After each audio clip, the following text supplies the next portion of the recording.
नमस्कार, आप सभी का एक बार फिर से स्वागत है हमारे चैनल सनातन दिव्य ज्योति में। सुनते हैं षटतिला एकादशी की व्रत कथा। माघ महीने की एकादशी तिथि को षटतिला एकादशी के नाम से जाना जाता है। इस दिन भगवान विष्णु के संग माँ लक्ष्मी की पूजा और व्रत करने का विधान है। जो लोग रतला एकादशी का व्रत करते हैं उन्हें षटतिला एकादशी की व्रत कथा का पाठ अवश्य करना चाहिए। चलिए सुनते हैं रतला एकादशी की व्रत कथा। पौराणिक कथा के अनुसार प्राचीन काल में एक ब्राह्मणी थी। धर्मपरायण होने के बाद भी वह हमेशा पूजा और व्रत करती थी, लेकिन कभी दान नहीं करती थी और ना ही देवी देवताओं और ब्राह्मणों को धन और अन्न का दान करती थी। ब्राह्मणी की पूजा और व्रत से जगत के पालनहार भगवान विष्णु बहुत प्रसन्न थे। उन्होंने सोचा कि इस ब्राह्मणी ने पूजा और व्रत से अपने शरीर को तो शुद्ध कर लिया है, ऐसे में उसे वैकुंठ लोक तो प्राप्त हो ही जाएगा। लेकिन इसने कभी जीवन में दान नहीं किया तो वैकुंठ लोक में इसके भोजन का क्या होगा। इन सब बातों को सोचने के बाद भगवान श्री हरि विष्णु उस ब्राह्मणी के पास गए और साधु का भेष बनाकर उससे भिक्षा मांगने लगे। जब भगवान विष्णु ने साधु का भेष बनाकर उस ब्राह्मणी से भिक्षा मांगी तो उसने उन्हें एक मिट्टी का डेड़ा दे दिया। भगवान उसे लेकर वैकुंठ लोक में लौट आए।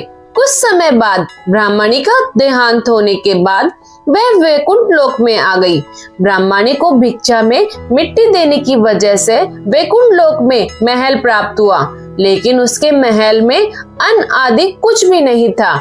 यह देखकर श्री हरि भगवान विष्णु से ब्राह्मणी ने कहा, मैंने जीवन में सदैव पूजा और व्रत किया, लेकिन मेरे घर में तो कुछ भी नहीं है।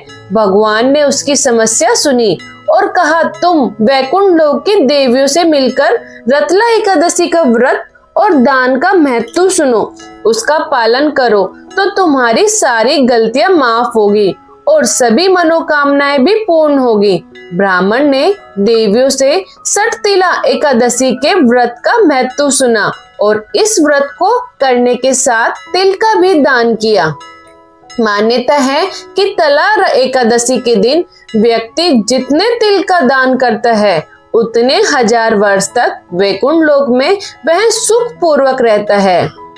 षट एकादशी के दिन प्रातः काल स्नान के बाद भगवान विष्णु की पूजा करें, उन्हें पुष्प धूप आदि अर्पित करें।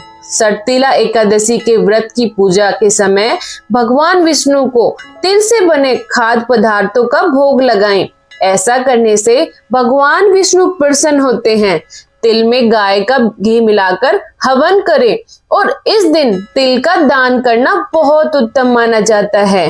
तिल का दान करने से व्यक्ति को मोक्ष की प्राप्ति होती है। व्रत रखने के बाद रात को भगवान विष्णु की आराधना करें। रात्रि में जागरण और हवन करें।